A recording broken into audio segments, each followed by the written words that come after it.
Gracias a la Fundación, a la Universidad de los Andes, a la Salle, a todas las instituciones que se han coordinado para poder organizar esta visita. Llegué el jueves pasado, me quedo hasta el sábado, visita muy intensa de actividades y gracias obviamente a Omar Rincón, que organizó todo, tiró la piedra y se fue a Argentina. O sea, típico de él, me parece esto, ¿no? Montó todo, organizó todo. Y dijo, bueno, María Paula se hace cargo, tal. Y se fue a Argentina a comer asado y a sacarse fotos en el Congreso de la IC. De acá le mandamos un gran saludo. Y bien, yo venía trabajando hace mucho tiempo en ecología de los medios, convencido de que no es posible. Ahí está.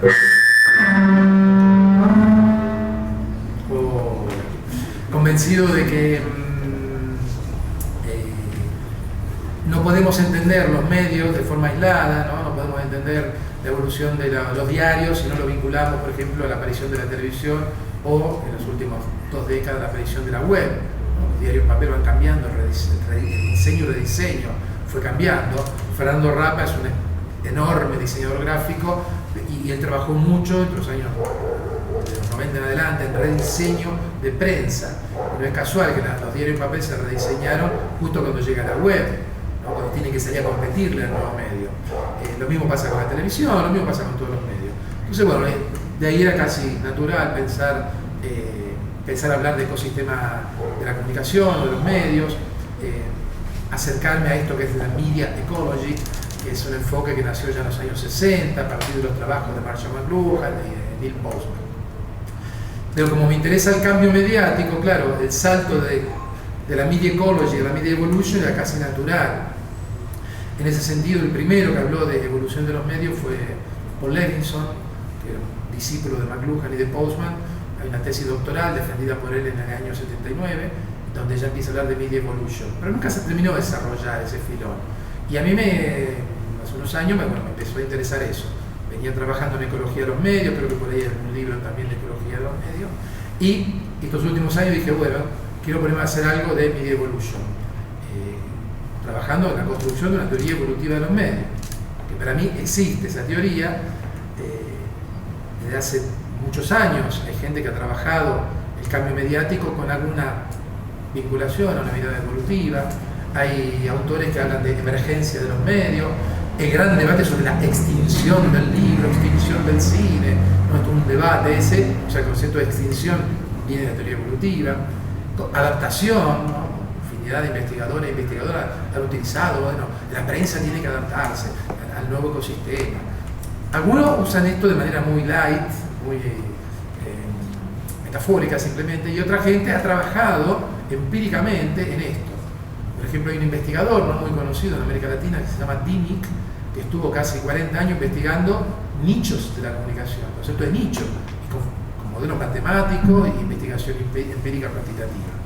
O sea que para mí la teoría evolutiva de los medios ya está ahí, está diseminada en infinidad de obras, enfoques, algunos más quali, más quanti, más teóricos duros, más especulativos, y un poco lo que yo intenté hacer es unir estos puntos.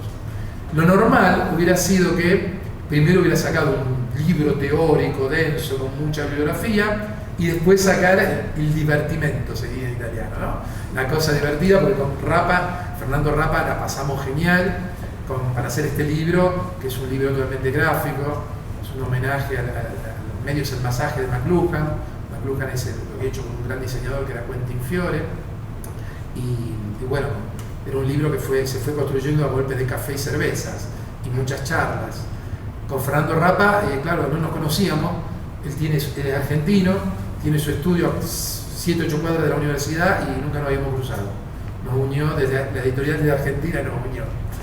Y el único problema es que él es más de Bilardo y yo más de Menotti, él es más estudiante y yo de Rosario Central, pero bueno, a pesar de esas irreconciliables diferencias, pudimos trabajar juntos. Pero digo, lo normal hubiera sido escribir un buen libro teórico y después de ahí extraerlo y armar esto. Yo, primero está el placer y después el deber. Así que en el 2019 sacamos Media Evolution con Fernando Rapa, que es el libro divertido, con poco texto, diseñado para estudiantes que no quieren leer y profesores que tampoco quieren leer mucho. Y el libro teórico denso con casi 600 referencias bibliográficas va a salir el año que viene en Routledge, y después vamos a hacer una edición también en castellano.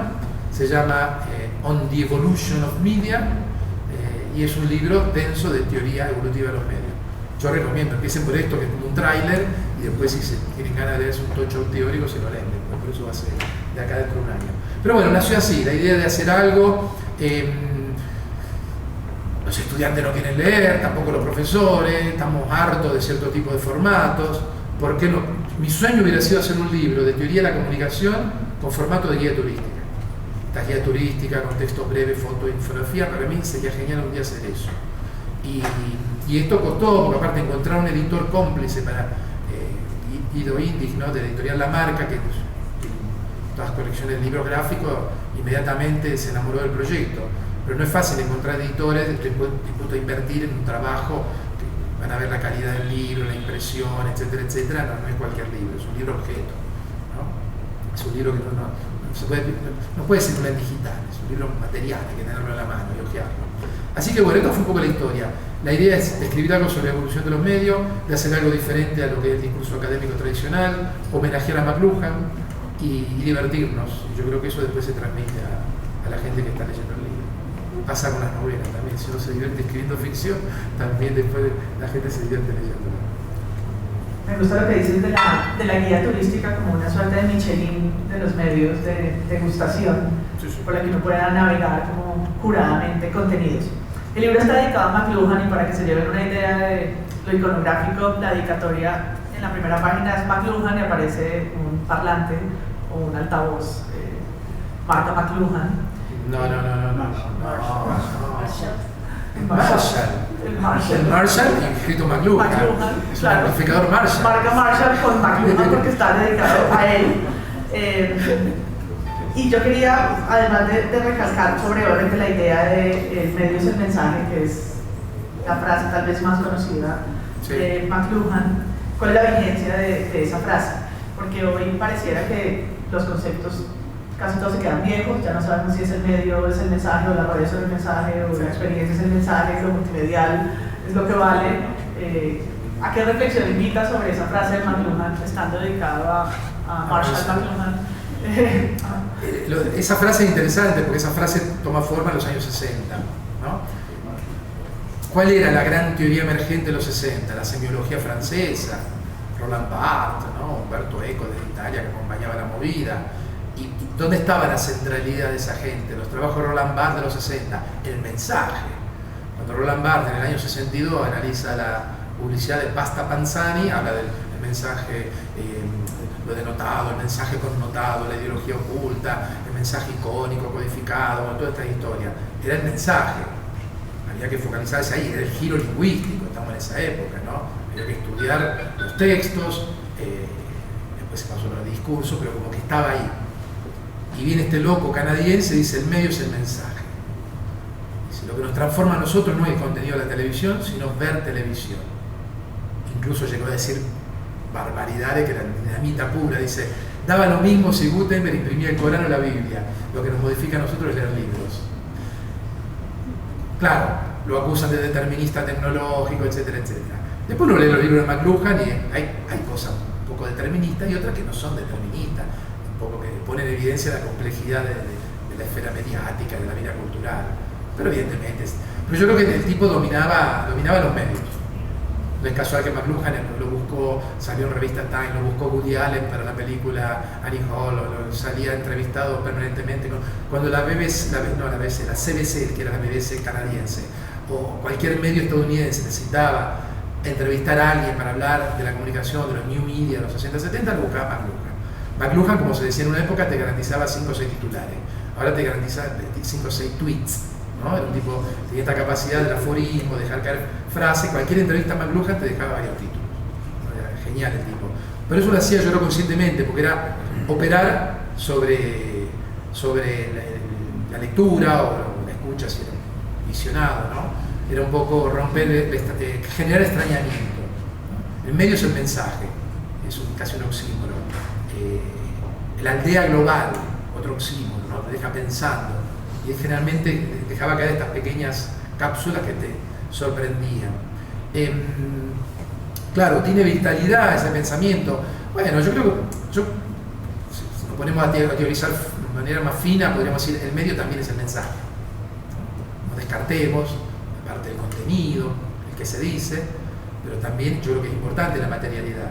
Yo me pasé años enseñando a Roland Barthes a mis estudiantes de publicidad, y este es el primer ejemplo de análisis estructural de una publicidad, acá empezó todo, ¿no? El análisis de la publicidad, los primeros pasos, de los años 62, Roland Barthes analizó la publicidad de pasta Panzani. Menos mal que ningún estudiante dice, profesor, ¿en qué revista salió eso? ¿Dónde apareció la pasta Panzani? No sabemos, no hay materialidad ahí. ¿Era una revista satinada, una revista baja calidad? ¿Era una revista femenina, semanal o mensual, o era una revista de un diario? ¿Qué había en la página de enfrente? ¿Había un artículo sobre Italia? ¿Había otra publicidad de otro producto italiano o no? ¿O un artículo hablando mal de Italia? Pero sobre todo la materialidad, ¿no? ¿Dónde estaba esa publicidad tan analizada? No lo sabemos. Yo creo que bueno, a lo mejor después de 50, 60 años se logra reconciliar el estudio del contenido con el estudio del medio, de la materialidad, ¿no? En ese sentido, yo creo que McLuhan llama la atención sobre la materialidad. Y no es casual que hoy asistimos en la filosofía, en las ciencias sociales, a un giro material. Como que el giro lingüístico, semiótico, se fue agotando, digamos, se sigue investigando, pero se fue agotando. Y hoy hay un giro material. Hay colecciones, Caja Negra en Argentina, son los que más están traduciendo los libros que hablan del giro material.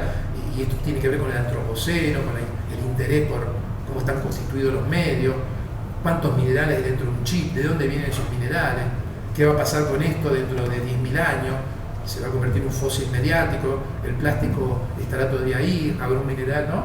Esto de la geología de los medios. O sea que yo creo que, bueno, McLuhan a su manera también anticipó el tema de la materialidad, que hoy está tan de moda, y bueno, ¿quién se acuerda de los contenidos de TikTok? Es un flujo rápido. Yo ahí creo que vale totalmente lo de McLuhan. Lo que nos modifica la forma de pensar, de ver, de percibir el mundo es darle al dedito en TikTok, no al contenido. Si son millones de cosas que pasan rápido y efímeras, se pierden como lágrimas en la lluvia. Hablaste ahora de fósiles y eso me lleva a una de los hilos que creo que es más interesante del libro, y es que desde el inicio de su título plantea la idea de las especies como una suerte de conexión con la biología. Y quiero leer esta frase antes de la pregunta. Dice: nuestra cultura está experimentando una gran oleada de nuevas especies mediáticas.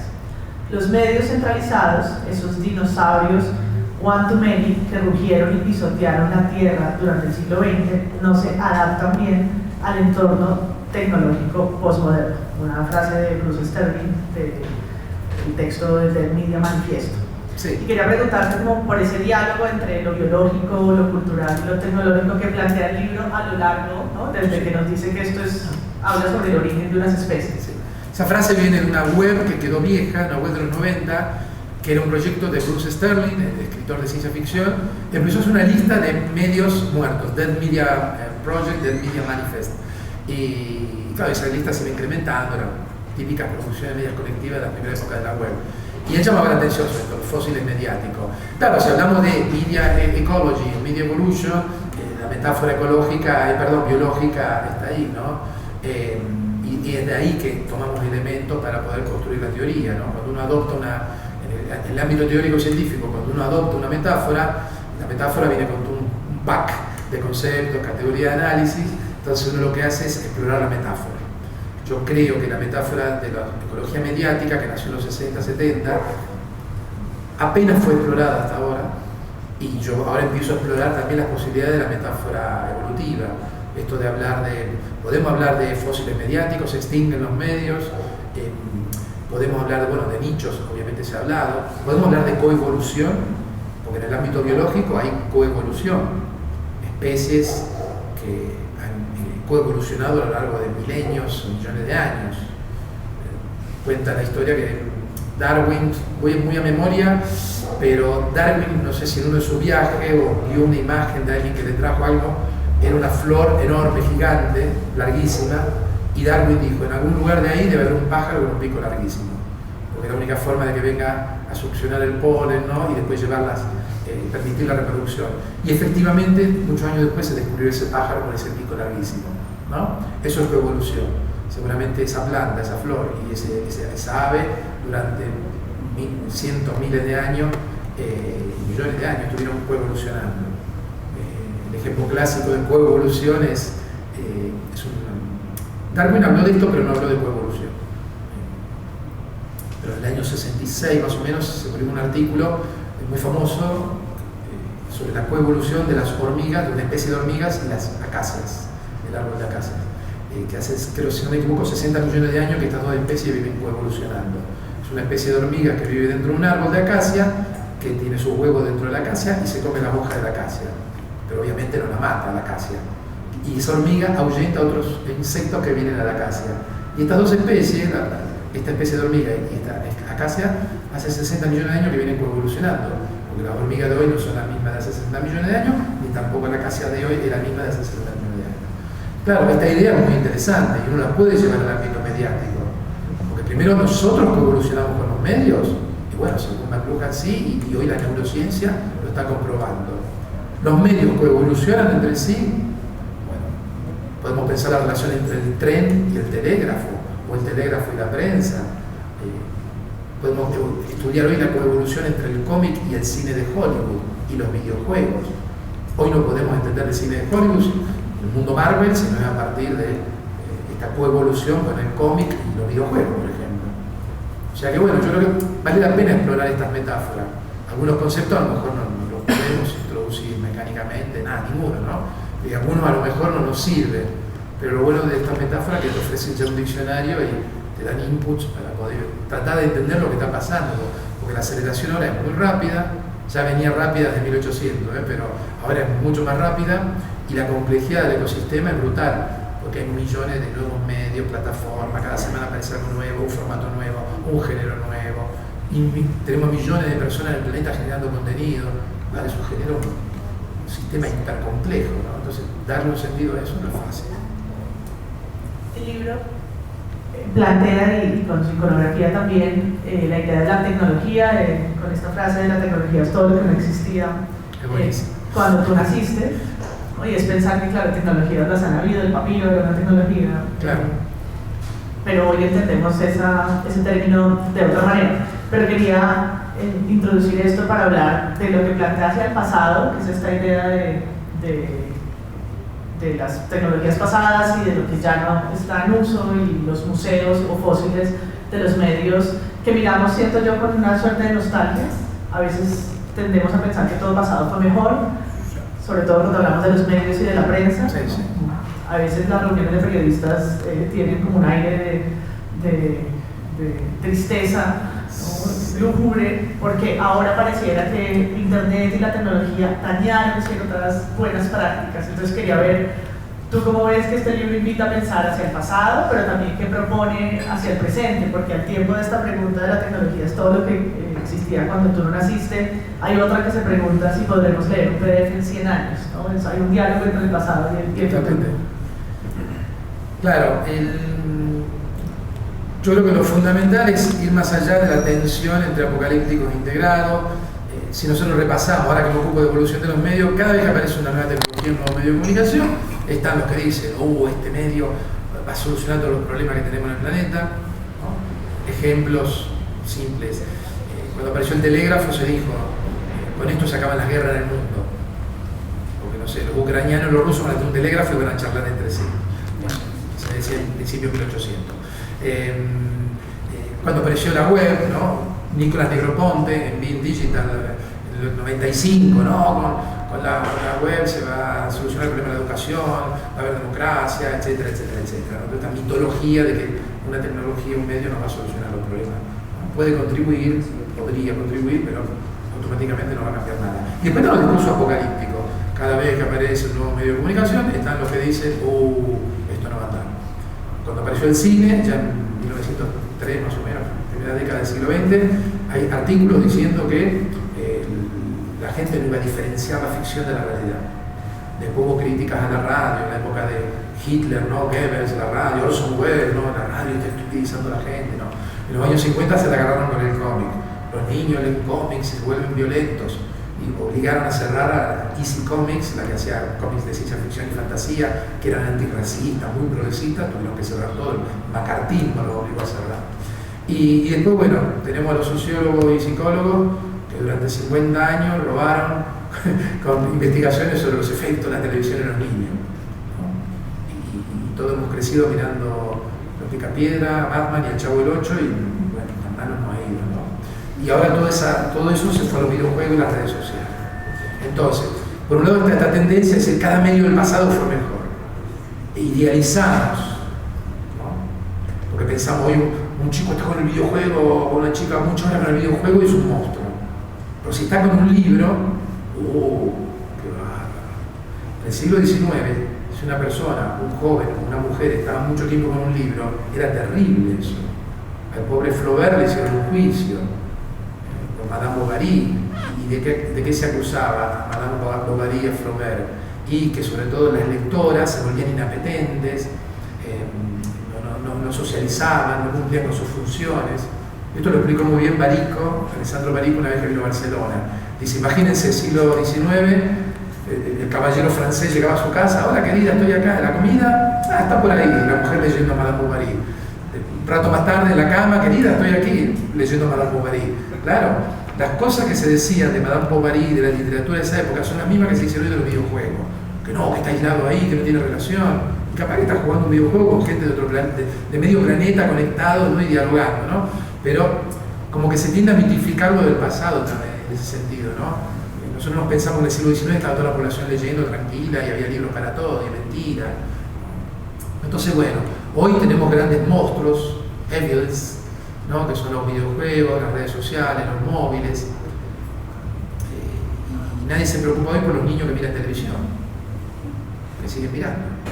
¿Por qué? Porque se naturalizó, ¿no? Porque volvemos a la frase esta de la televisión ya no es un medio, es parte del panorama. Si yo le digo a ustedes, ¿qué tecnología hay en esta sala? Y van a decir el micrófono quizá o el cañón, la computadora, porque son tecnologías que crearon después que nacimos nosotros.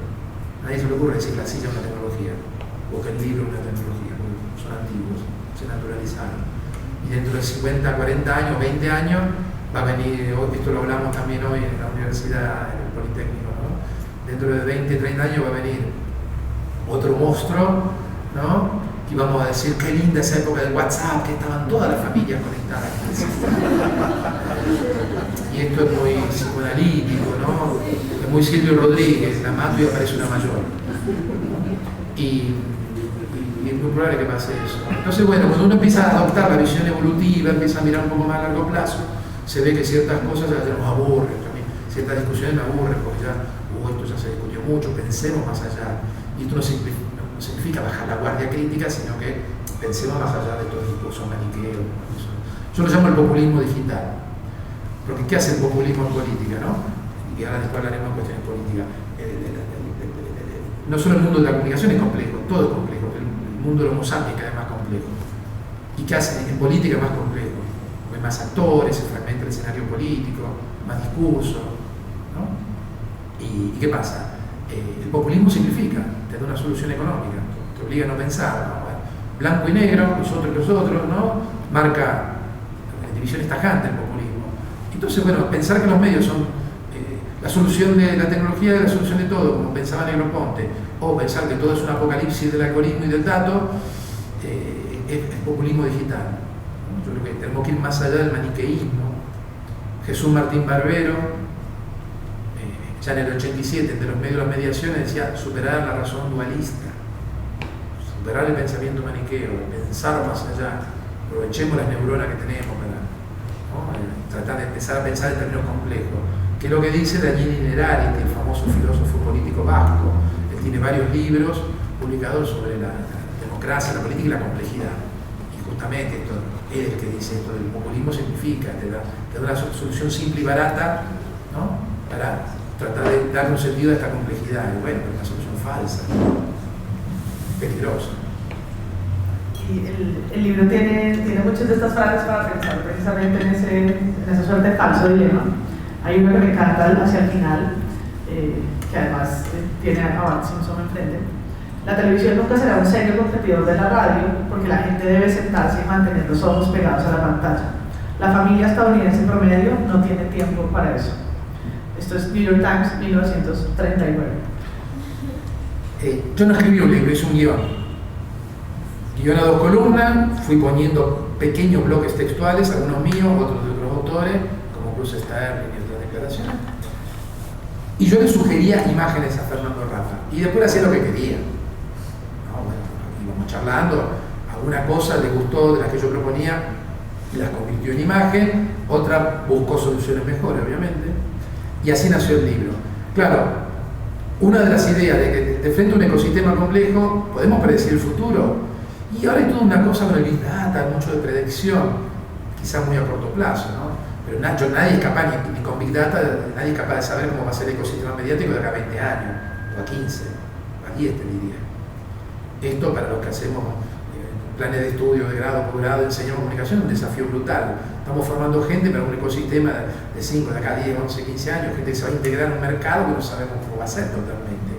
Tenemos una cierta idea, sabemos que ciertos conocimientos siempre sirven, ¿no? Pero habrá otras cosas que no sabemos qué enseñar. Pero bueno, volviendo al libro, si el ecosistema es complejo y no podemos predecirlo, ¿cómo lo digo en un libro de estas características? Entonces me fui a la web, me busqué estas predicciones que nunca se cumplieron, había de Bill Gates, hay unas cuantas, estamos llenos de predicciones que no se cumplieron, diciendo esto no va a andar, esto va a ser un fracaso, y bueno, lo convertí, hablando de la televisión, ¿no? Un tipo en el año 38 dice, la familia americana no va a tener tiempo de ver televisión, y son los Simpsons.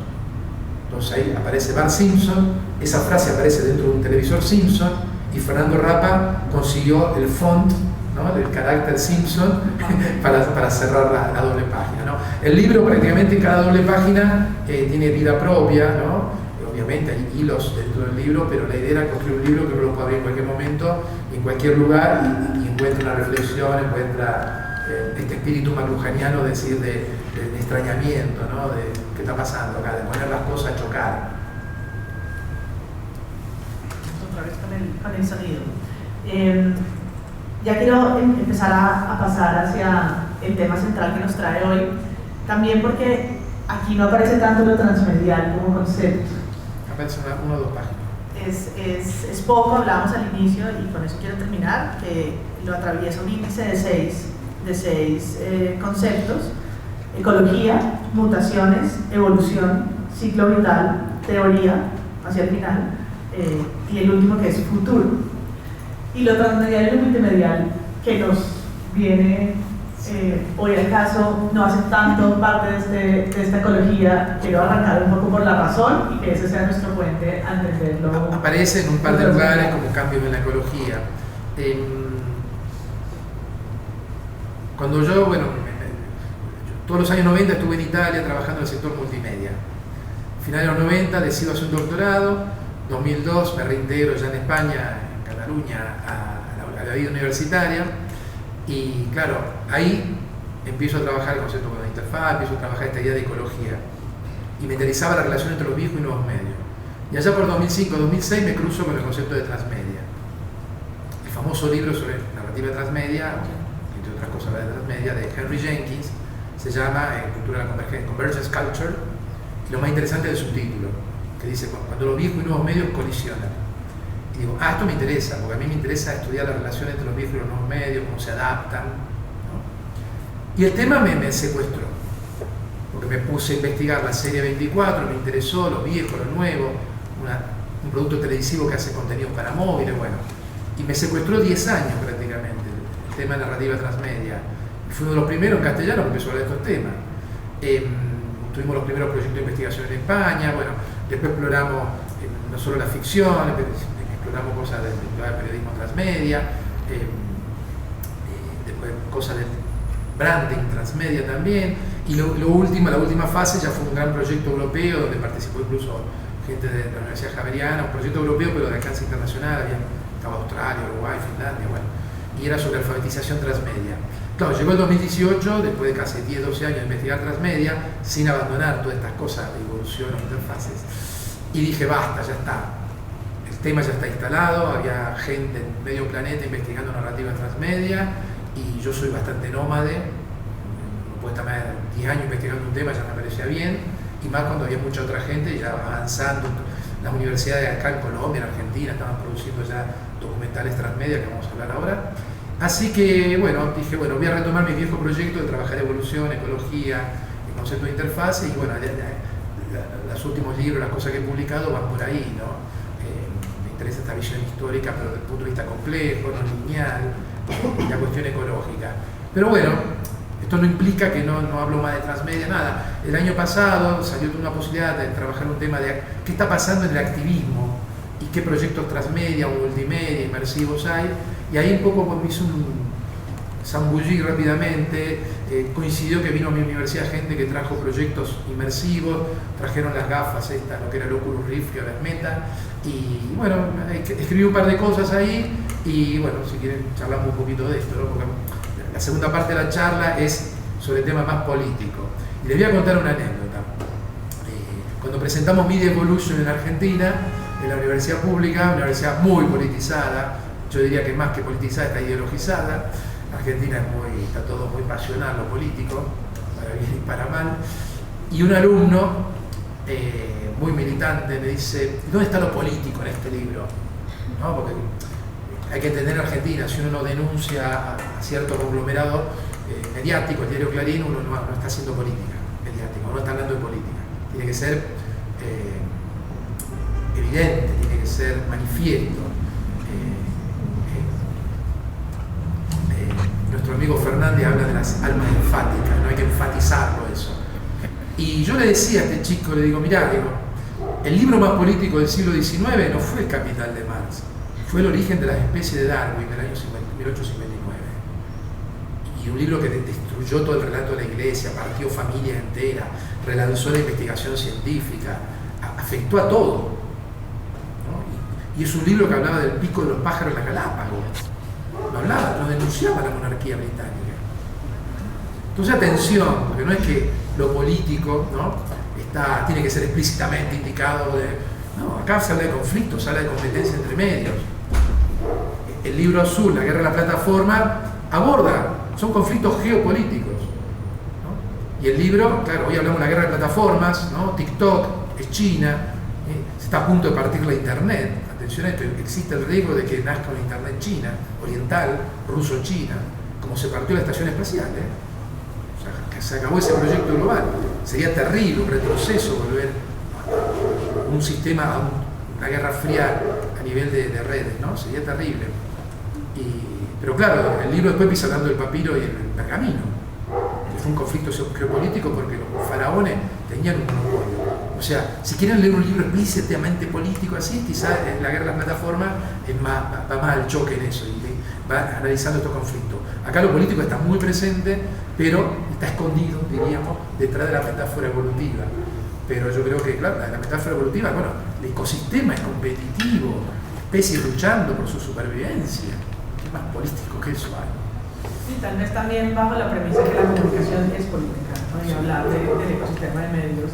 Eso es un ejercicio. Y precisamente nos vamos a lo transmedial político, que creo que es tal vez de los campos que menos aparecen cuando se habla de lo transmedial, porque normalmente lo transmedia lleva a pensar en productos del cine, en tal vez Harry Potter o Star Wars o Star Trek, como hablábamos ayer, como son tal vez, y en parte porque Jenkins jaló la conversación desde ahí, y no siempre se conectan con proyectos de tipo social, de tipo político, que tienen mucho que ver también con el diálogo con las personas y con lo corporal. Yo siento que todos estos ejercicios evolutivos, como Darwin, están poniéndolo siempre en función de una especie, humana o no, y su relación con esa tecnología, con esa forma de estar, ¿no? De dialogar. No es posible hablar de los medios como no es posible hablar de los monumentos como aislados, sino en diálogo con sus ciudadanos, sus usuarios.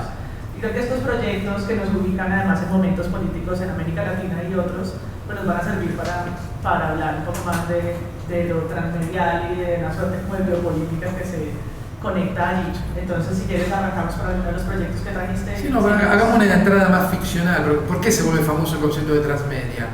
Bueno, ¿cómo nace el concepto de narrativa transmedia? El adjetivo transmedia ya se utilizaba en los años 60, ¿no? En las vanguardias de New York, en la Factory, Andy Warhol y toda esa gente, había artistas multimedia, había artistas transmedia.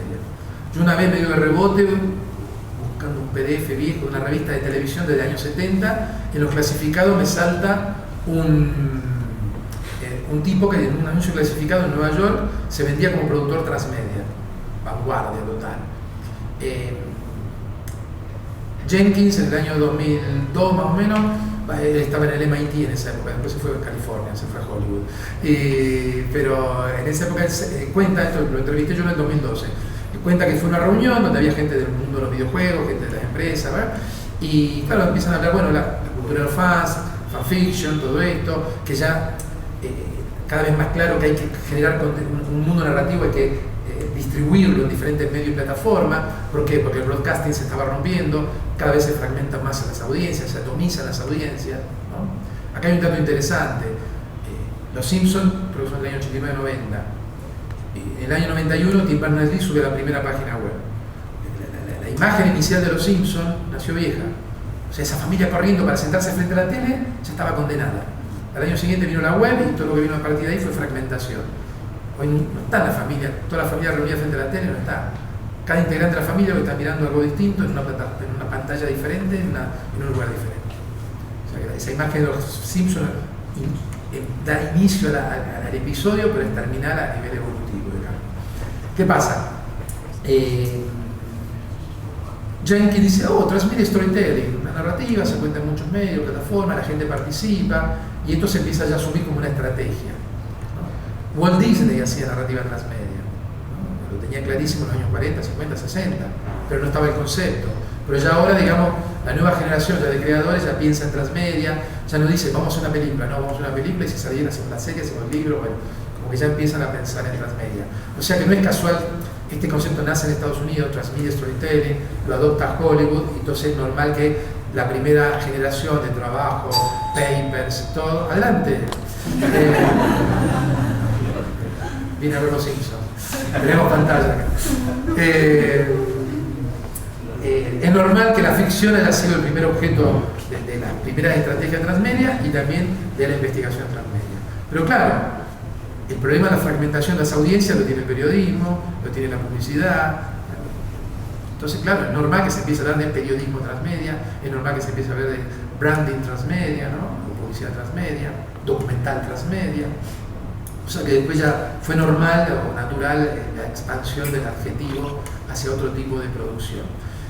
Y yo siempre digo esto, si uno ve el panorama internacional, esto viene inspirado por Roberto Fontana Rosa, el famoso escritor y dibujante argentino. Fontana Rosa decía, en la División Internacional del Trabajo, a Argentina le toca hacer reír. Bueno, yo creo que en la División Internacional del Trabajo, transmedia, a Estados Unidos le toca hacer ficción, aunque también Japón tiene una larga tradición de transmedia, ¿no? Y América Latina le toca la no ficción. En la División Internacional de Trabajo Transmedia, si uno va a buscar, en Canadá hay documentales transmedia muy interesantes, pero yo creo que lo más interesante de los últimos 10-15 años ha sido la aparición de proyectos transmedia o multimedia a veces en América Latina.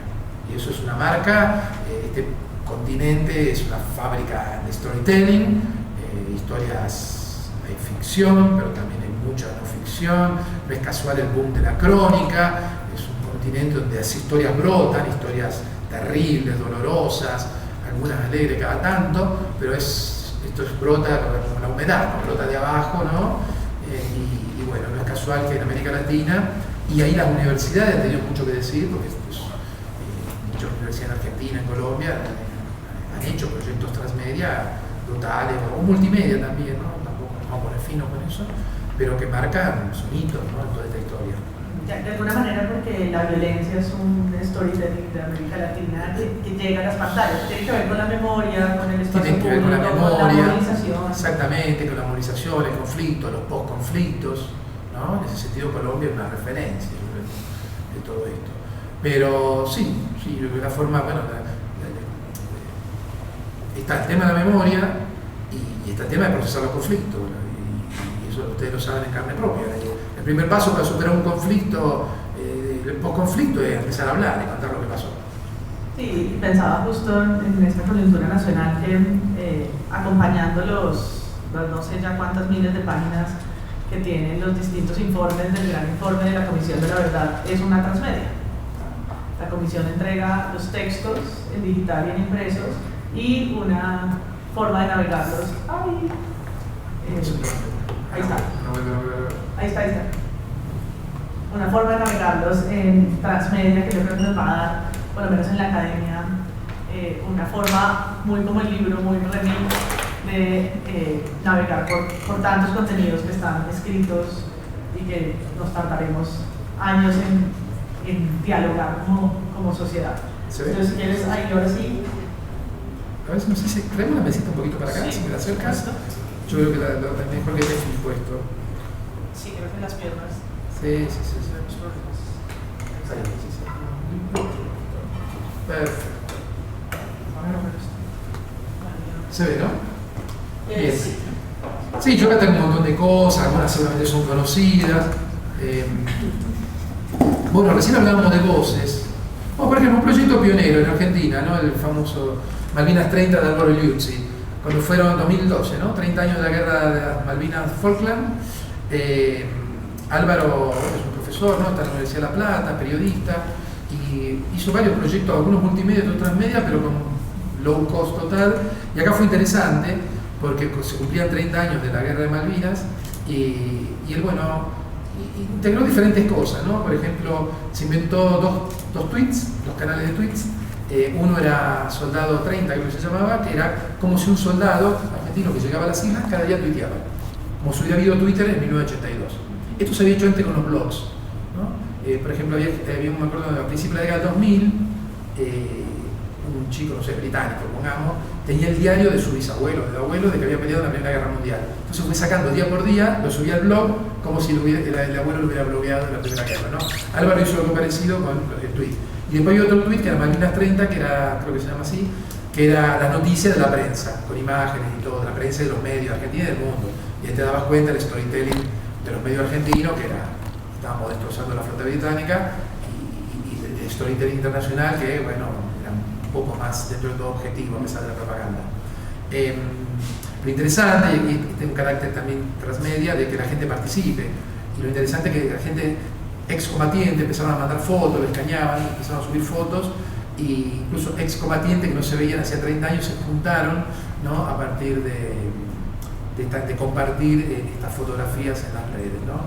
El trabajo, bueno, esto tiene 11, ¿no? Sí, 10 años tiene, ¿no? En Colombia hay un proyecto muy interesante, quizás lo conocen, el modo P. El modo P, no me acuerdo el nombre, eran dos chicas, ¿no? Perfecto. Esto es una base de datos oral, acá está la storytelling oral, seguramente está más informada que yo. Fueron recopilando historias, gente empezó a contar su vivencia de conflicto en Colombia, y había una especie de base de datos, ¿no? Que iban tagueando el sentimiento, ¿no? El sentimiento de gente que hablaba de injusticia, gente que hablaba más que estaba indignada, gente que tenía miedo. Y acá, por ejemplo, hay una grabación.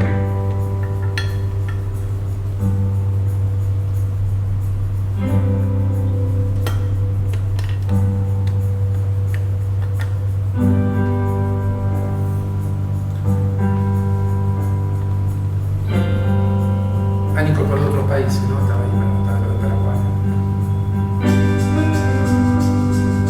Guatemala.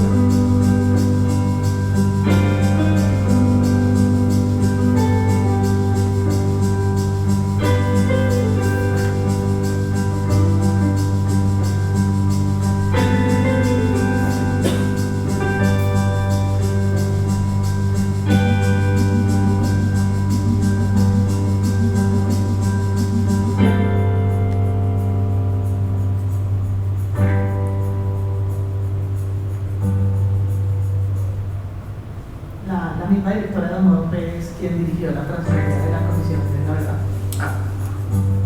Vemos el futuro que nosotros ya no podemos vivir en guerra. impacto ha tenido en tu vida cotidiana la firma de paz con las FARC? ¿Qué sientes ahora con respecto a este acuerdo y su implementación? Conflicto.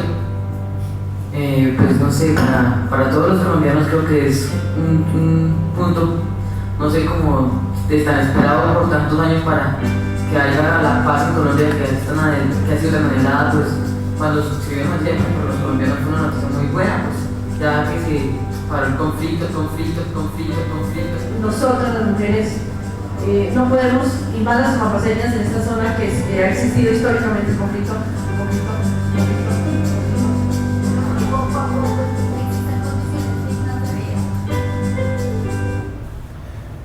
Se podría hacer un estudio Big Data tomando los hashtags, ¿no? También de lo que se va repitiendo. Lo repito, bueno, esto no es ninguna novedad. El primer paso después de este tipo de confrontaciones es ponerse a hablar. Esto está pasando, miren, en el País Vasco, incluso hay una película, está la Fundación Ibarretxe. Imagínense el País Vasco de los años 60, esta operativa, hasta hace tantos años, ¿no? Que cerró, puso las armas. Imagínense pequeño pueblito, el País Vasco, donde un vecino o el hijo de un vecino le ponía una bomba en el coche al vecino, porque era de otro partido, del Partido Popular, qué sé yo, cosas terribles pasaron ahí. Y ahora esta fundación, ¿no? Empieza a storytelling, ¿no? Mucho interés por empezar a hablar del tema, y se empiezan a armar primeros encuentros en las cárceles, inclusive donde la viuda, el viudo, etcétera, van a la cárcel a hablar con la persona que estuvo involucrada en el atentado, ¿no? Cosa muy dura. Hay una película, repito, no me acuerdo el nombre ahora, pero todos saben trabajar el actor pero bueno, son pasos, ¿no? Para empezar por lo menos a hablar de lo que pasó. La primera forma de, esto no es que te va a curar las heridas y cicatrices, pero el primer paso, digamos, empezar a entender, bueno, qué pasó acá, ¿no? Y en ese sentido yo creo que el storytelling es fundamental. O sea, el storytelling lo encontramos antes del conflicto, ¿no? Cuando se van cargando, ¿no? Se arman los discursos ya populistas, diríamos, ¿no? De separar, pero también hay un uso bueno del storytelling, ¿no? Después para tratar de procesar esto. Con esos dos ejemplos quiero volver sobre un formato, y es que se nutren de, vamos a decir, contenidos, en este caso audios o testimonios de las otras personas, de la audiencia, de la comunidad. Jenkins habla en un principio del performance, que es qué es lo que puede uno aportar o cómo el proyecto se sigue expandiendo. Esa es una característica intrínseca de lo transmedial. Uno podría decir que lo es en diferencia a lo multimedial. Sí, no.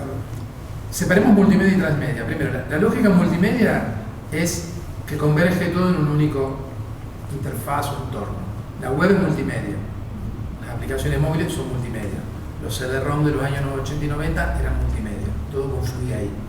La narrativa transmedia, o sea, eso es centrípeto. La narrativa transmedia es centrífuga. La historia nace en un medio y se dispara. Para el cómic, el videojuego, teatro, performance callejera, graffiti. No necesariamente son medios digitales avanzados. Se puede hacer una narrativa transmedia solo con medios analógicos. Con teatro, con graffiti, ¿no? Trabajando con imprenta, ¿no? Y el otro componente es la participación de la gente en la construcción de ese mundo, ¿no? Haciendo parodias, agregando testimonio, lo que fuera.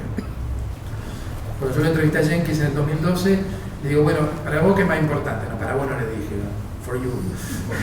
¿Qué haces, Jenkins? Y digo, ¿para qué es más importante de tu perspectiva? ¿Que haya muchos medios o que la gente participe? Se queda pensando y dice, no, para mí puede haber una narrativa transmedia que tenga pocos medios, pero para mí es fundamental que la gente participe. Y no es casual que después toda la evolución de Henry Jenkins se ocupa de esto del civic engagement, ¿no? De la participación popular, ¿no? Cívica, diríamos, ¿no? En el contexto estadounidense, y a él le interesa eso. Y yo creo que, bueno, esto que acabamos de ver no es transmedia, no es una historia, esto es un formato audio en una web, no hay vídeos, no sacaron, no sé si hay libros, no me suena, ¿no? Si quieren, vemos un proyecto transmedia muy parecido, con de hecho en Perú, de una temática similar. Y acá sí podemos hablar de una narrativa transmedia. No sé qué. ¿Se fue? No, ahí está perfecto. Está por acá y me molesta. Esto es muy famoso, ha ganado premios también en el proyecto Kipu. Eran dos, si no me recuerdo mal, eran dos jóvenes diseñadoras, una chilena y otra peruana, que decidieron dar voz, evidenciar una cosa que había pasado en Perú a finales de los años 90, si no me equivoco, sí, en la época de Fujimori. En esa época hubo esterilizaciones masivas de hombres y mujeres en la zona de las montañas, de Ayacucho, allá arriba, que no es casualmente la zona donde había más insurrección, Sendero Luminoso era más fuerte ahí. Hubo esterilizaciones masivas desde el Estado y claro, fue un desastre eso, mujeres que tuvieron después secuelas, tumores, fue un desastre, lo que hizo una carnicería. Y no se hablaba de eso. Eso es un tabú, pero... ¿Y qué pasa? Estas investigadoras montan el proyecto Kipu.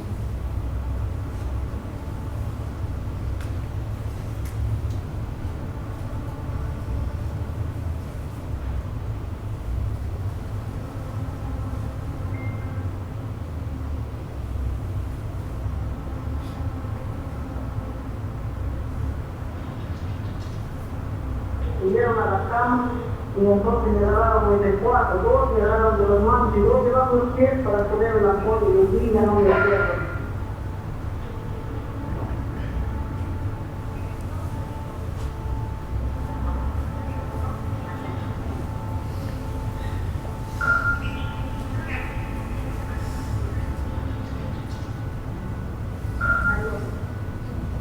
Yo también fue afectada por el tiempo de la violencia de que hacían una ligadura. Me trajeron acá al hospital así por engaño.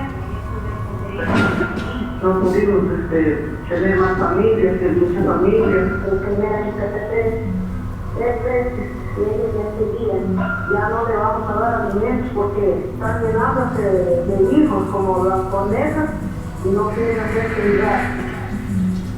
En este proyecto se habilitó un número verde telefónico gratis, entonces las mujeres entraron a llamar y a hablar y a contar las historias.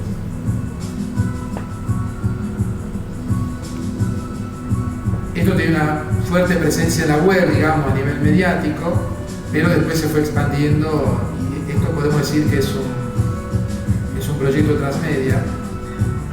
Lo podemos ver acá, ¿no? Ya tiene una estructura de expansión, digamos, el núcleo duro era el archivo de audio, pero después se fue expandiendo a otro tipo de producciones.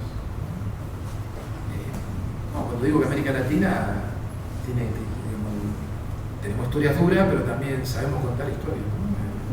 De manera colaborativa, y son proyectos brutales, ¿no?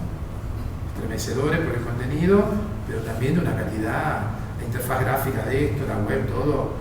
El menú es un Kipu, ¿no? Que cliqueando es una cosa muy bien diseñada, brillante. Los puntos incas, como Sí. los símbolos, y Proyecto Kipu terminó además en las radios en Perú. Los audios fueron pasados a ese viejo fósil. Bueno, ahí está el tema, ¿no?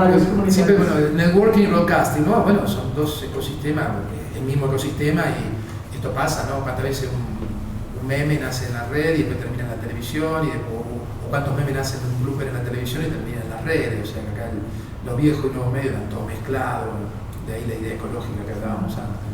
Lo mencionas porque muchas veces en las reflexiones internet o digitales en América Latina llega tal vez una discusión que en Europa no tiene lugar, y es la desconexión, ¿no? Cuando miramos esos ecosistemas siempre estamos viendo a una gran población aún desconectada, con pocos datos. Pues aquí no hace falta salir a unos pocos kilómetros de la ciudad para que el nivel de conectividad baje mucho, ya no corran videos de la misma manera, y que toca además en estos proyectos resolver la brecha digital, ¿no? Resolver que toca por un teléfono o pasar los audios por una radio, porque una gran porción de esa población que participa o que potencialmente puede participar no tiene acceso, no tiene datos, no está conectada en un lugar como las ciudades, y la diferencia entre unos espacios y otros es enorme, entre Bogotá y un municipio, un departamento amazónico. En términos de internet es como viajar a 40 años o 50 años atrás. Pero acá el teléfono móvil sirvió porque fue lo que incluso se veía en el vídeo, ¿no? De captar las historias. La gente llamaba, un móvil muy simple, ¿no? Obviamente. Pero sí, no, yo creo que por eso me apuesta por la idea de ecosistema, ¿no? No está separado, todos los medios metidos, intervelados entre sí. ¿Vemos alguna otra cosa? Sí. Tenemos tiempo, ¿no? Tenemos... Sí. Pues yo tengo unos cuantos proyectos acá, el trabajo No, de Argentina. tenemos todavía unos 15 o 20 minutos para ver proyectos, para dejar un espacio para preguntas al final. Okay. Y cuando terminemos, no se vayan, que tenemos una recepción con una copa de vino que no mencionamos. Eso no lo sabía. Vamos rápido. Bien. Uno de los clústeres de producción transmedia, multimedia, documental es la universidad donde yo estudié, en Rosario, la Universidad Nacional de Rosario. Hay un grupo muy potente dirigido por Fernando Irigaray y Anaí Lobato. Prácticamente ellos empezaron haciendo documentales más tradicionales, pero documentales multimedia, documental transmedia. Tienen un posgrado, un evento anual, sacan libros como los de acá, gratuitos, PDF, impresos, y bueno, están ganando premios en todos lados. Ellos fueron pioneros en Rosario. Rosario es una ciudad de 1,5 millones de habitantes y se está lentamente convirtiendo en una Medellín de los 80. ¿Qué le voy a contar? Es la periferia del mundo narco. La cocaína no se produce en Argentina, viene de Bolivia, va bajando y después sale para Europa, y ese pasaje va destruyendo el país, ¿no? Porque hasta la Patagonia sale. Y ha ido gente de Medellín a explicarle a la gente de Rosario qué tiene que hacer para tratar de evitar de convertirse en la Medellín de los 80. Bueno. Entonces, esta gente hizo un documental sobre Calles Perdidas, el avance del narcotráfico en la ciudad.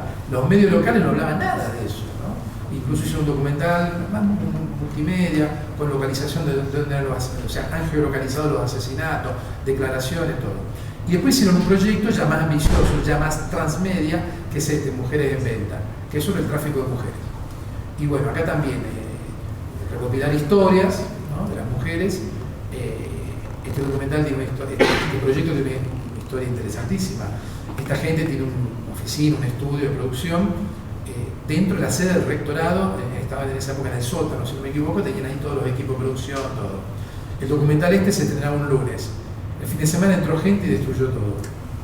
Nunca se descubrió quién, entraron de noche, destruyeron todo. Por suerte tenían backup, pero era un tema que molestaba mucho. Acá hay un vídeo. Entrevistaron a mujeres, gente operadora, que están investigando. La persona pasó absolutamente por todos los tipos de violencia. Pasó por la violencia emocional, pasó por la violencia sexual, pasó por la violencia psicológica, por la verbal, por la física. Pasó por el abuso sexual y la violación.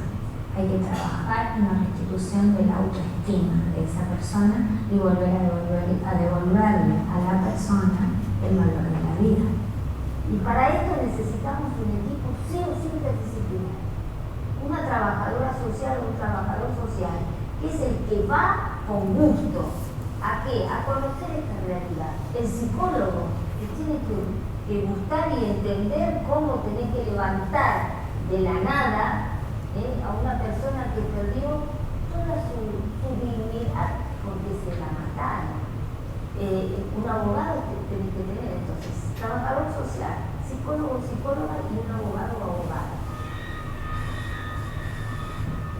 Llamadas telefónicas y todo. Esto es un pequeño mapa transmedia. Esta gente hizo el documental, digamos, todo fragmentado en pequeños vídeos, la web.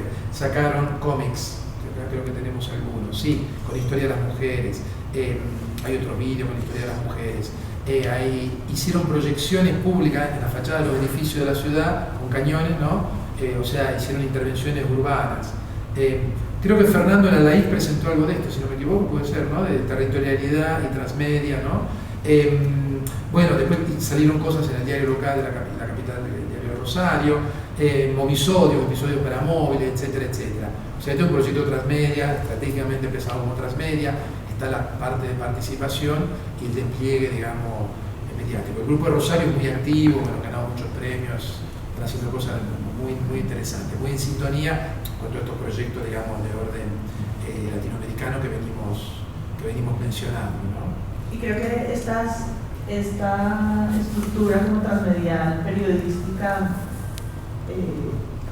deja ver cómo se conciben proyectos desde el inicio transmediales, es decir, todo esto que hemos visto, Mujeres en Venta, tuvieron esa intención desde el inicio, porque sí, cuando se analizan algunos de los proyectos de ficción más hollywoodenses, es algo que sucede de manera incontrolable, ¿no? Ahí sucede nosotros, que los fans producen, sucede claro, que, ¿no? J.K. Rowling escribió unos libros, pero de ahí a que hubiese un parque temático en Orlando, no lo pudo predecir. Fue algo que sucedió por muchos fenómenos entre los fans, la industria del entretenimiento y otros. En lo periodístico, con este tipo de proyectos uno sí puede pensar cómo construyen maquetas distintas a las periodísticas tradicionales, en las que tienen que abrir a que los contenidos vayan llegando vía un celular o hacer unos episodios exclusivos para celular. Es romper un poco con la linealidad y sí, de la que tanto se había hablado con la llegada de Internet, y plantearse una forma distinta de contar desde la investigación periodística. Estos son proyectos nativos transmedia. Nacieron ya pensados para la narrativa transmedia por gente que ya piensa en transmedia. El ejemplo de Harry Potter está bien. Nosotros en el ámbito académico lo llamamos transmedia táctico o estratégico. Esto es transmedia estratégico, está pensado. No quiere decir que uno lanza todos los medios al mismo tiempo, ¿no? También la estrategia transmedia implica el timing, ¿no? Bueno, vamos a salir con o sea, si una cosa que nadie conoce, bueno, conviene salir con algo gratuito en la red y que se empiece a circular. Si ya ves que creas una comunidad, vas a vender un libro, un contenido, o sea que la gente va a pagar, ¿no? Esa estrategia. Pero buena parte de las cosas transmedia que se hacían antes eran tácticas, ¿no? Hago un producto, sale bien, viene Ubisoft, hagamos un videojuego, bueno, hagamos, pago. Viene otro y dice, hagamos un podcast, bueno, háganlo. No había planificación. Ahora, digamos, hablamos de un transmedia. ¿Qué pasó acá? Creo que se desconectó por un momento Zoom, entonces lo volvió, pero exacto. Entonces, nada, estos ya son proyectos nativos transmedia, están pensados por gente que investiga transmedia, ya, digamos, yo creo que es un cambio de chip mental, ¿no? Esto es fundamental. La gente que se formó en el viejo broadcasting sabía mucho de radio y no sabía nada de televisión o no le interesaba. Yo he hecho conferencias, charlas en grupos de empresas grandes españolas vinculadas al broadcasting y no sé, salta un tipo que hace cine y dice, ¿y yo por qué voy a tener que producir contenido para 5 frikis o un videojuego? Esos 5 frikis van a trabajar gratis para ti, te van a hacer publicidad gratis en las redes, te van a hacer memes de tu película, son los que van a difundir la película en las redes. En fin.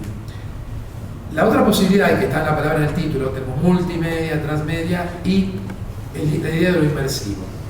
Mañana noche en la Universidad de los Andes vamos a hablar extensamente de esto, pero quería mostrarle un par de cositas de narrativa inmersiva. La experiencia inmersiva, bueno, yo creo que lo más cercano es todo el mundo de los videojuegos, ¿no?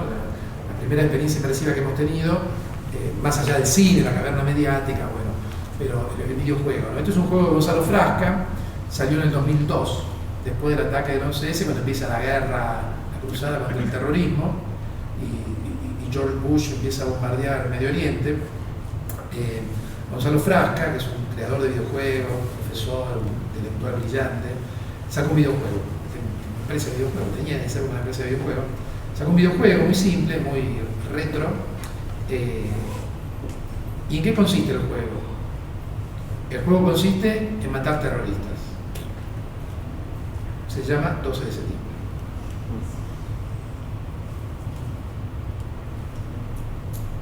Dice, esto no es un juego, acá nadie gana ni gana ni pierde, es una simulación. Entonces acá el objetivo, uno, se pone a matar terroristas, que van se los identifica por esto, con kefia blanca y ven que matamos un terrorista y nos cargamos medio mercado, ¿no? Fíjense lo que pasó en el mercado ese.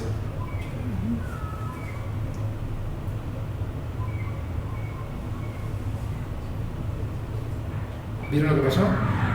Fíjense lo que pasa cuando se destruye algo. Las mujeres van a llorar.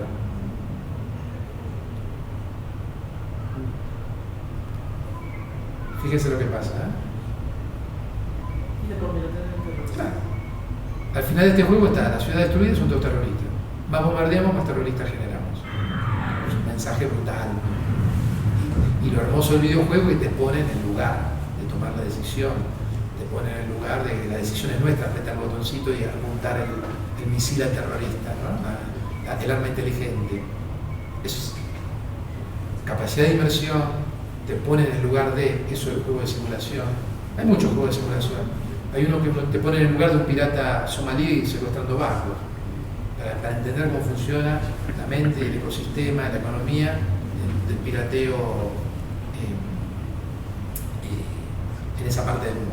industria, con ramificaciones en Londres, en la agencia de seguro.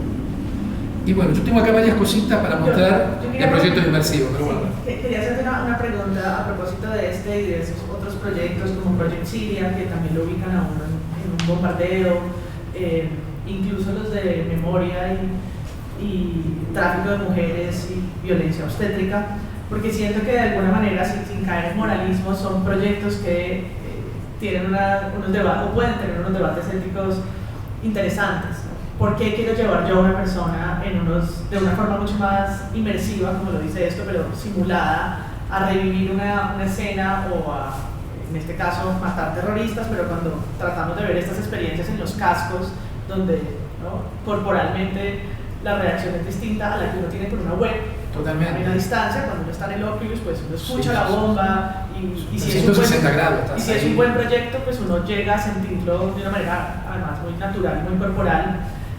¿Cuál es el sentido y qué tipos de debates se abren ahí? ¿Para qué revivir estas escenas y el asunto del propósito que pueden tener desde lo inmersivo? Hay diferentes, bueno, esto tiene un potencial educativo brutal, ¿no? Tanto esto, la parte inmersiva como la realidad aumentada, todo esto, tipo Tom Cruise, ¿no? Y moviendo las cosas en el aire. Imagínense enseñar medicina, descomponer un cuerpo ahí, ¿no? O con estas gafas poder interactuar dentro de un aula, mostrar, desarmar una máquina, ver cómo funciona. Dentro de poco, no mucho, vamos a tener esa experiencia dentro del aula. Después está la cuestión de la persuasión. Si quieren, vemos un proyecto que fue diseñado para persuadir, más allá de poner, ¿no? No nos pone en el lugar tanto de la persona, sino que una persona en un campo de refugiados de gente que huía de Siria, ¿no? Nos pone, una chica nos cuenta la historia, ¿no? Sidra se llama la chica. Este proyecto es del año 2005, si no me equivoco, es viejito. Son los primeros proyectos inmersivos, vídeo inmersivo, que tiene algunas limitaciones que podemos charlar después, pero esto prácticamente es un proyecto UNESCO. Bueno, fue diseñado para una cumbre, no sé si del G20 o de Davos, para sacarle dinero a las grandes potencias, para que pongan dinero en los campos y apoyen a la UNESCO porque no tenían fondos. Entonces agarraban al primer ministro del país X, le enchufaban esto y el tipo ahí, bueno, estaba pensado para que después aflojaran la chequera, ¿no? Después obviamente mucha otra gente toma conciencia. A veces yo creo que se sobredimensiona un poco esta capacidad de como que la gente ve esto, ¿no? Entramos siempre en este mito, ¿no? El nuevo medio va a cambiar todo. Con esto la gente va a tomar conciencia. Bueno, con el telégrafo no acabaron la guerra y es muy probable que con esto no todo el mundo tome conciencia. Les muestro un vídeo. Es un vídeo de 360 grados, ¿no? Acá lo vemos con los partidos porque si lo viéramos en gafas sería diferente.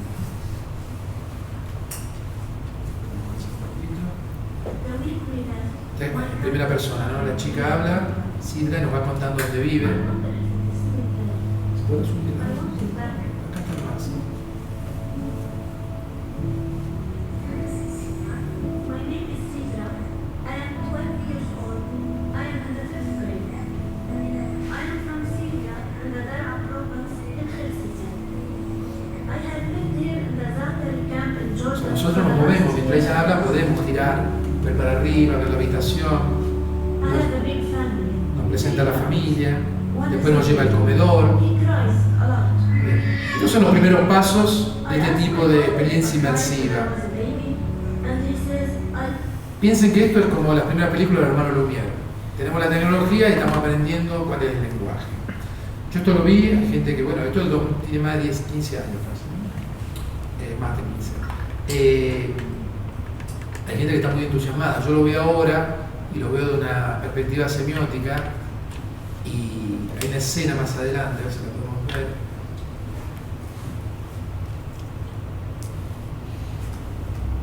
Ahí debe ser de videojuego. Bueno, uno recorre todo el campo. La escena, esperen, acá.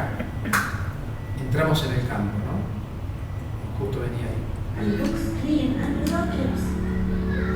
It is like a game to see who has the nicest books with no faults in the pages.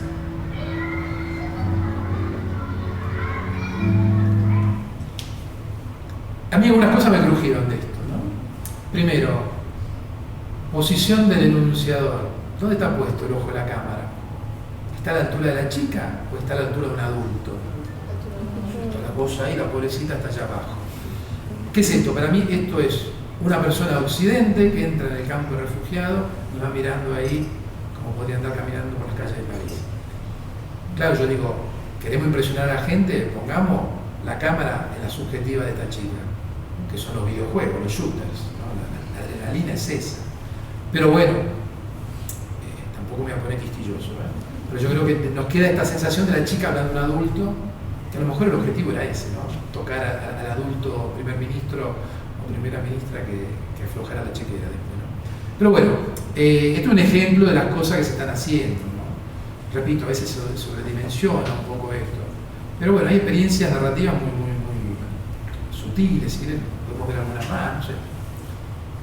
Sí, yo tenía calculado como hasta las 40, así que tenemos unos 5 minutos para ver un par y ahí sí ya tienen preguntas preparadas. Bueno, les muestro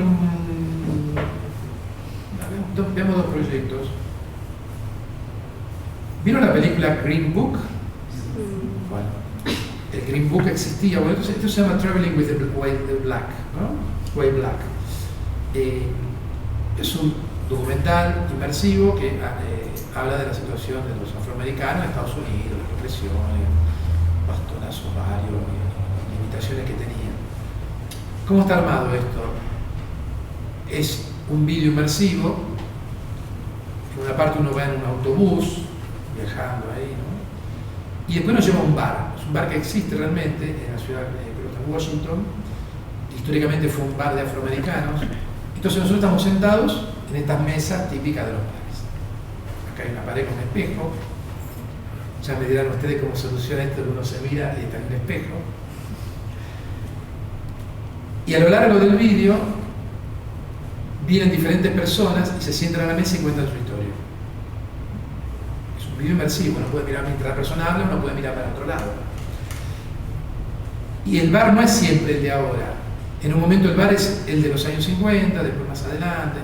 En un momento se ve fuego a la noche, conflictos fuera del bar, están peleando, griterío, policía.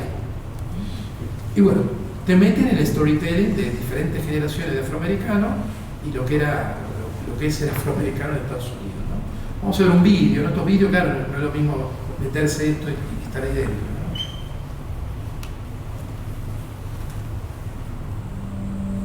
My mother was born in South Carolina. We had a lot of relatives and a family farm still in Charleston, and so we would travel down. We packed everything into the car and we did it in one shot. We never stopped. I never understood why. They did this because they had to. It's just the reality of being Black in America.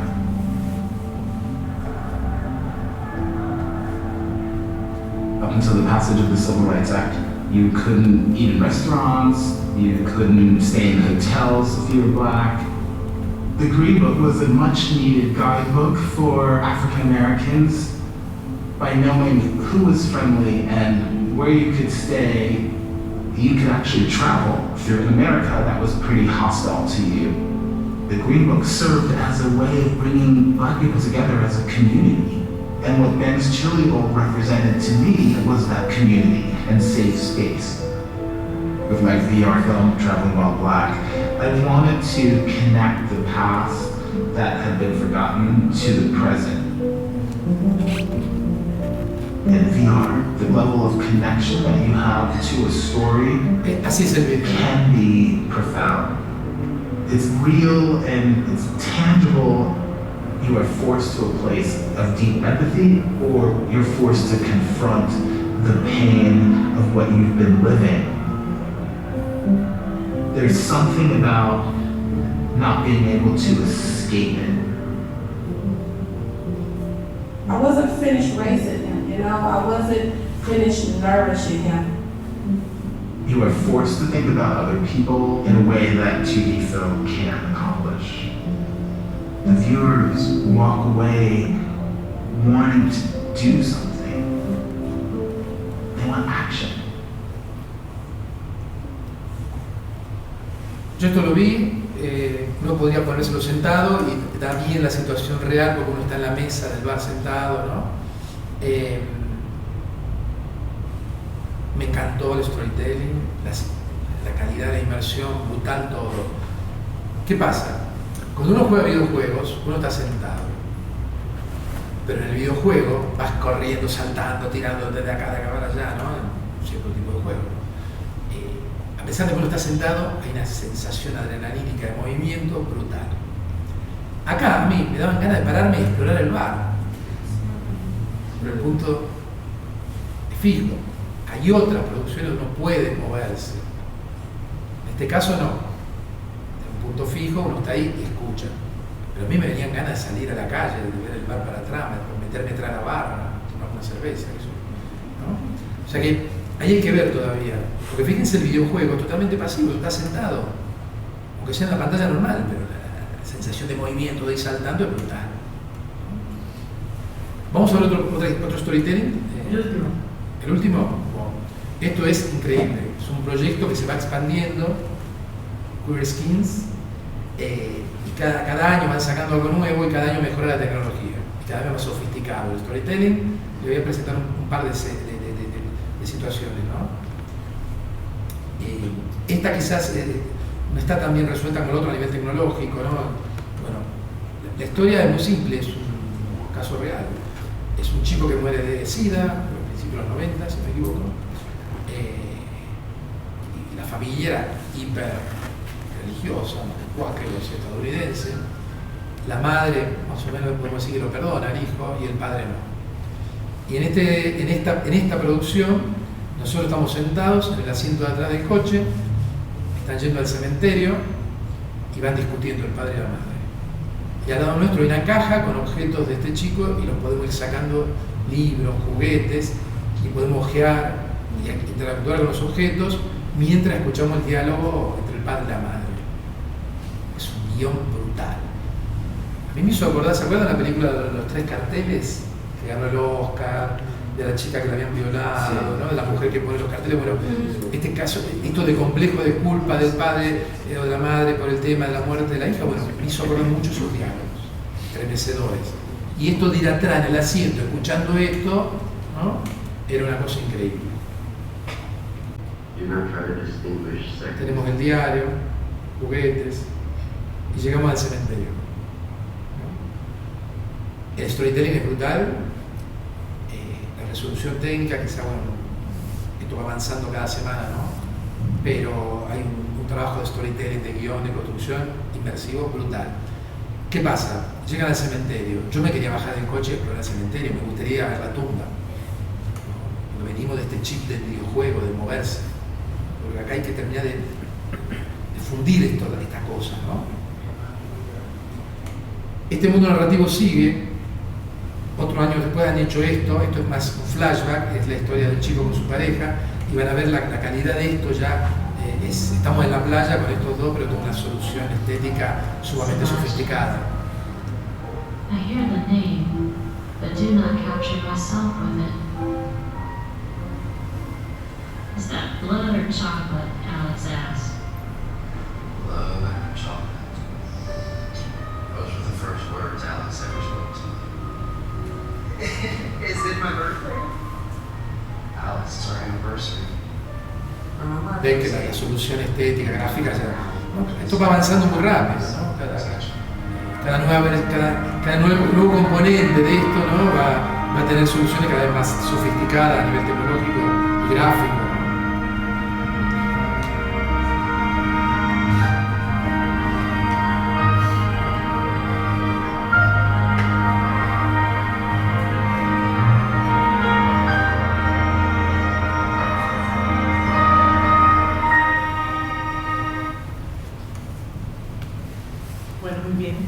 Espacio de las preguntas. ¿Quién se anima?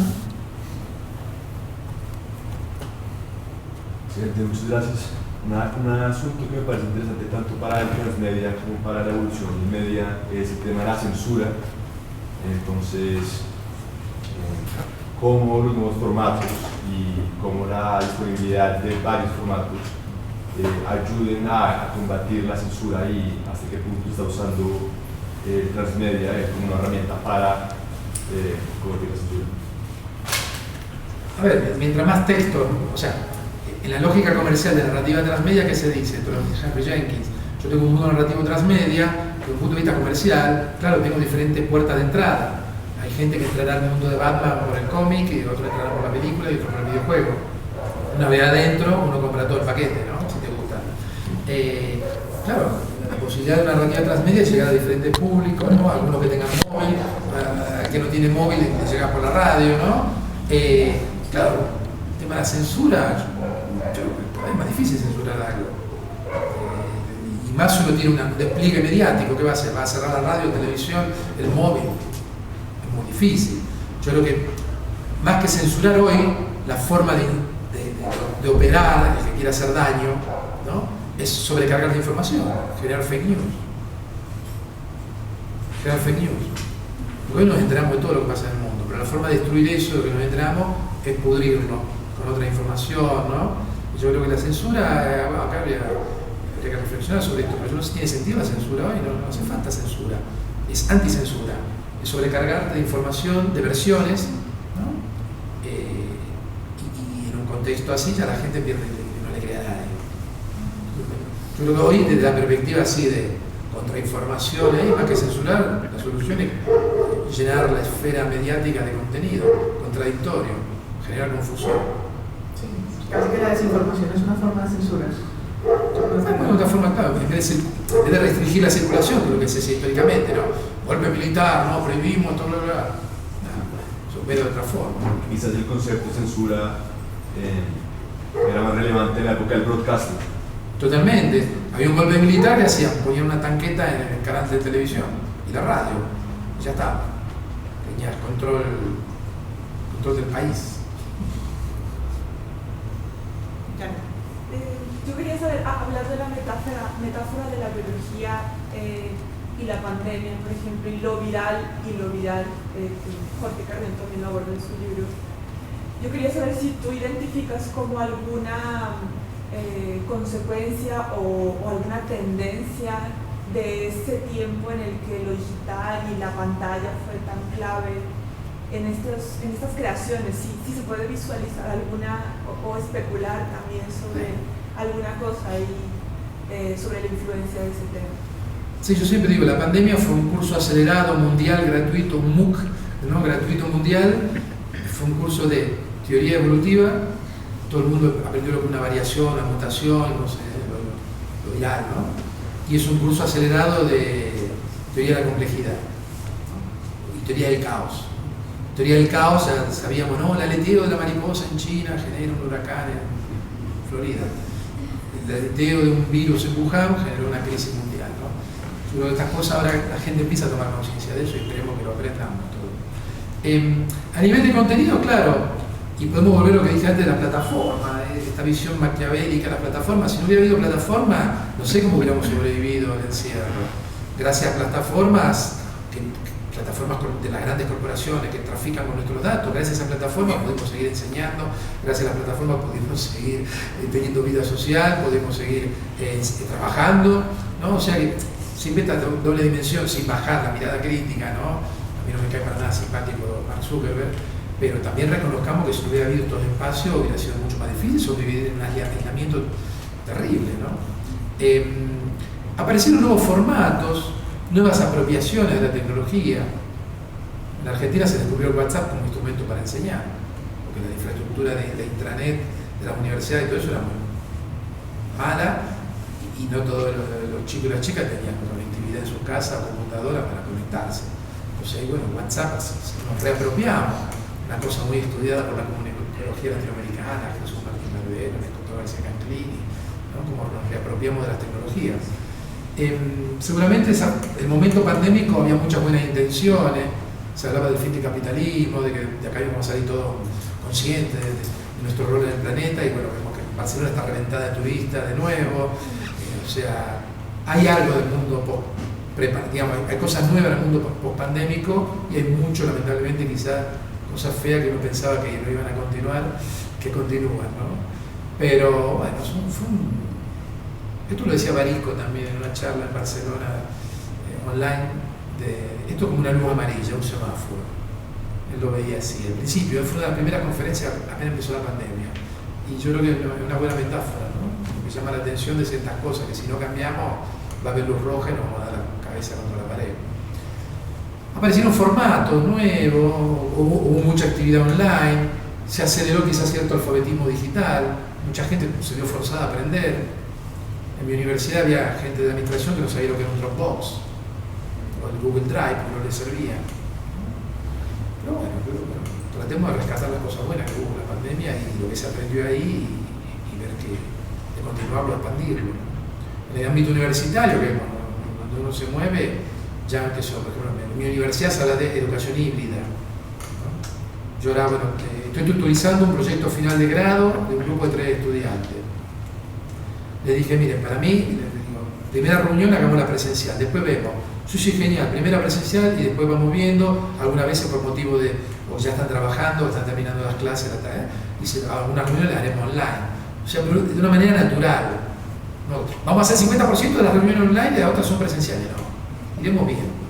Yo creo, bueno, la pandemia hizo saltar por los aires muchas oposiciones, ¿no? Educación virtual y educación presencial. Bueno, a lo mejor vamos a una disolución de esa antinomia, ¿no? Y aparecerán otras. Yo quiero saber también cómo el contenido transmedia y que estamos hablando de multimedia, cómo se está vinculando en la educación, pero hacia la educación preescolar. Es que resulta que los niños como que yo veo que tienen mucha afinidad en esos contenidos, pero hacia el entretenimiento. Cosa que es muy bueno vincularlos en la parte social y no sé si se está transformando como tal la educación preescolar con esos contenidos. Educación preescolar no me suena, no tengo idea, capaz que hay actividades. Educación escolar hay cosas, primaria y secundaria. Por ejemplo, bueno, en EAFIT en Medellín tenían un proyecto con una escuela de Ibagué, ¿puede ser un pueblo que está cerca? Bueno, Ciudad de Ibagué. Habían hecho un proyecto buenísimo sobre la enseñanza de Homero de la Odisea y después hicieron, bueno, aplicaron conceptos transmedia, estudiantes hicieron producciones, expandieron el mundo de la Odisea y por ahí andaba dando vuelta un videoclip hecho por los estudiantes. ¿Cómo se llama el ritmo de Ibagué? ¿El trova? No.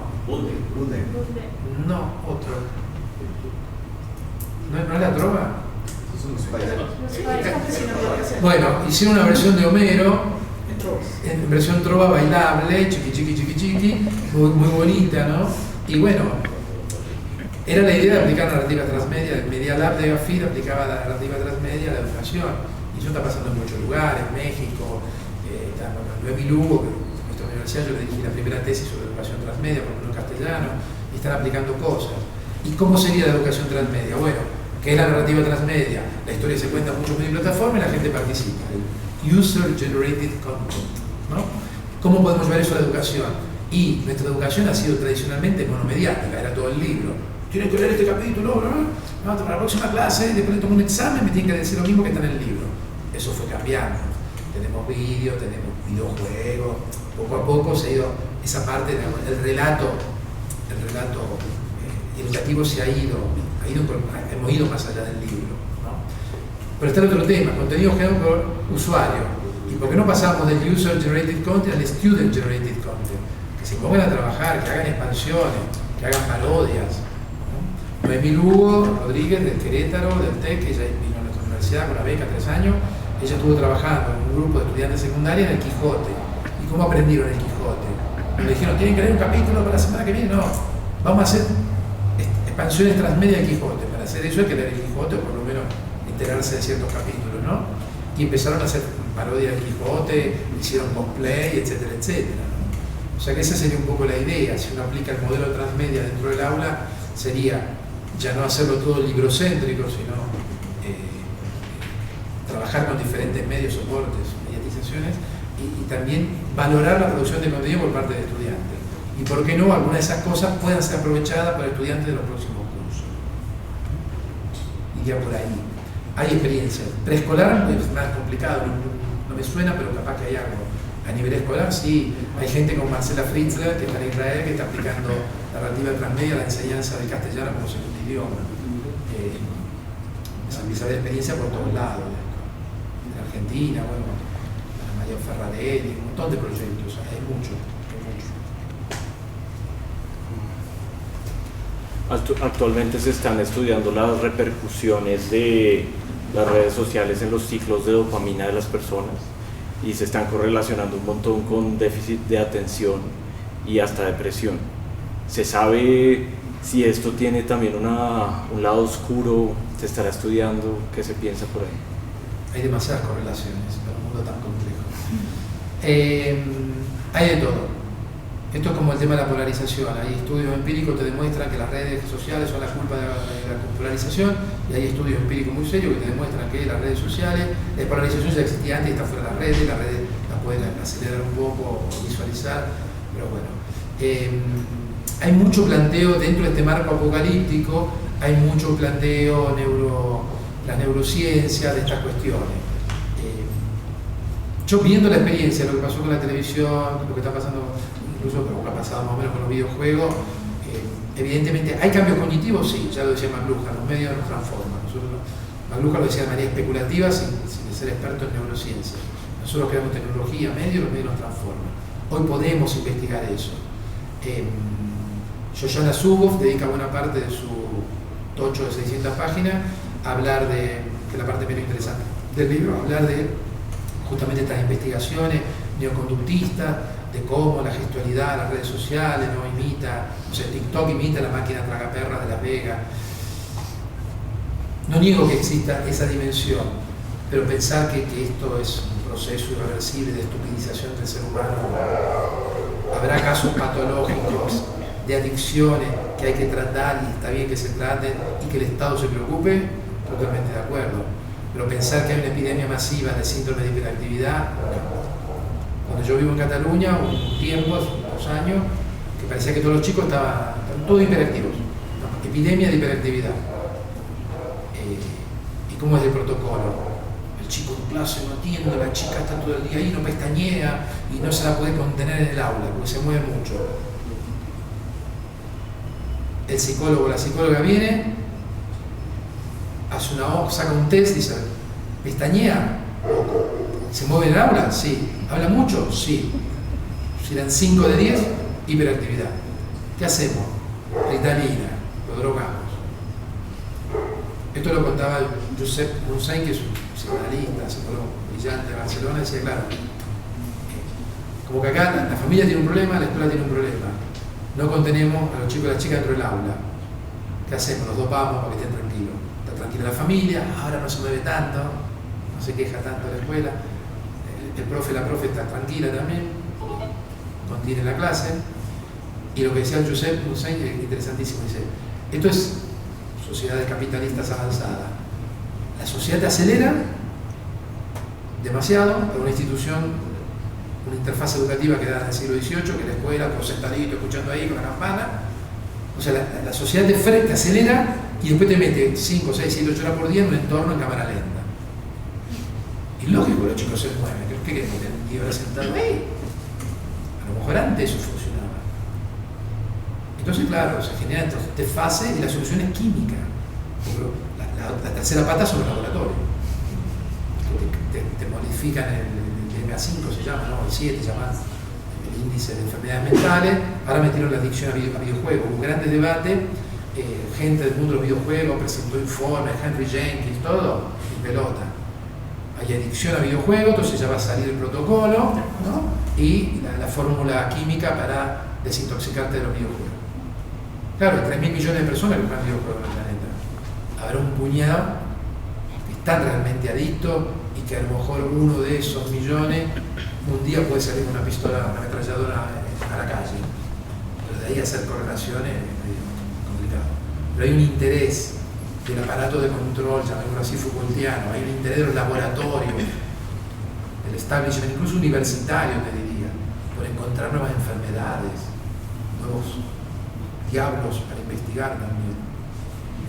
Son complicidades jodidas. Pero bueno, se seguramente hay transformaciones mentales. Esto, bueno, cambios en la física del cerebro. Esto se descubrió en Londres, esto lo cuenta Nicholas Carr en el libro Superficiales, que es un libro bastante apocalíptico. Decía, antes en Londres buena parte de los choferes de taxi son pakistaníes. Y estos pakistaníes, debajo del turbante, tenían un cerebro privilegiado porque tenían todo el mapa de Londres en su cabeza. Y habían hecho estudios y descubrió que la amígdala del cerebro la tenían incluso más grande porque era la parte que gestionaba el espacio. Y dicen que en estos últimos años se le ha ido achicando físicamente esa parte por el GPS. Nos pasa a nosotros, ¿no? Perdemos. Yo en una época me acordaba de 50 números telefónicos, ahora no me acuerdo de la patente del coche, ¿no? Pero bueno, son transformaciones cognitivas, pero esto viene pasando desde que el Homo sapiens empezó a picar piedra. Ahora es más rápido. Bueno, con esta pregunta tenemos una última, listo, ahora hacemos una última, con esta cerramos, aquí mismo será la copa de vino y ahí también podemos terminar la charla de manera más informal. Adelante.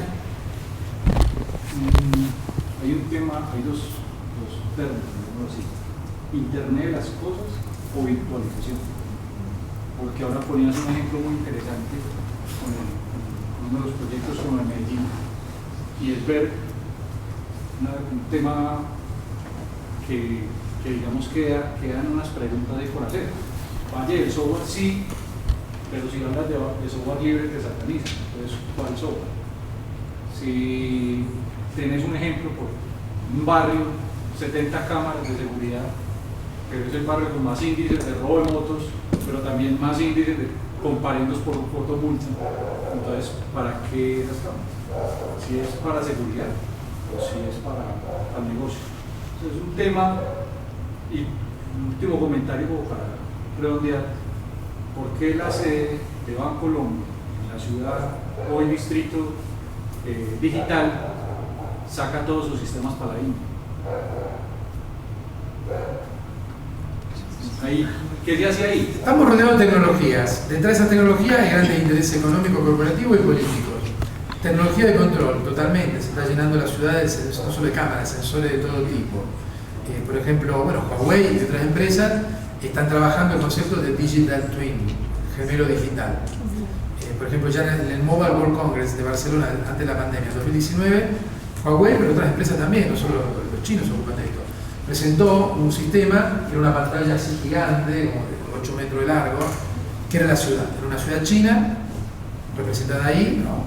Y ahí uno tenía en tiempo real información de lo que quisiera, de consumo eléctrico, de tráfico, de temperatura, de todo. O sea, esta mañana hablamos con unos estudiantes de esto y yo decía, el alcalde es Bruce Wayne frente a las pantallas, ¿no? Está bien, ¿no? Allá hay estos tics, ¿no?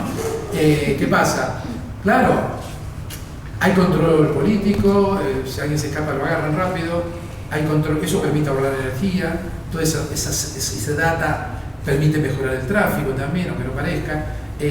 Ya nos decían en esa época que la inteligencia artificial del Digital Twin te permite incluso predecir, te puede llegar a decir, mira, mañana a las 6 de la tarde, en la séptima, va a haber un embotellamiento. Eso no es necesario Big Data para predecir eso, va a haber un embotellamiento. Pero no, te podía predecir, no sé, mañana tensión, que en ese barrio puede haber una caída de tensión por los comportamientos, no por el algoritmo. ¿No? La inteligencia artificial va aprendiendo y todo eso. Claro, como cualquier tecnología, esto es como el 2001 de Kubrick, ¿no? El mono que agarra el fémur y eso le sirve para matar a otro animal y comérselo y para romperle la cabeza a su oponente, ¿no? Ahí está la dialéctica esta.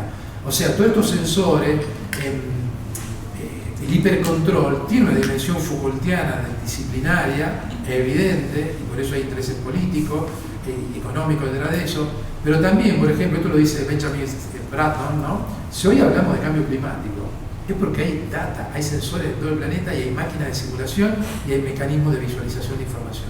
Si no tuviéramos algoritmos, sensores y todo eso, sí, este verano hace un poco más de calor, diríamos, pero esta percepción del cambio climático la tenemos porque tenemos datos. Y si tuvimos vacunas en pocos meses y si están acelerándose las investigaciones genéticas, etcétera, etcétera, es porque tenemos datos, sensores y máquinas procesando todo eso, ¿no? O sea que está la dimensión del control, ¿no? Ha estado siempre y va a seguir estando. Tenemos que tratar de luchar para que haya menos dimensión de control, que haya tecnología abierta, transparente, open access, ¿no? Y promocionar eso. Pero Es una dialéctica que viene de hace miles de años, ¿no? Tratemos de usar esta tecnología que nos transforma, ¿no? Tratemos de usarla lo mejor posible. Esperemos que la pandemia, sobre todo, ha servido un poco para tomar conciencia de esto. Bueno, con esta pregunta, un agradecimiento especial. No, gracias a ustedes. Y a la Fundación.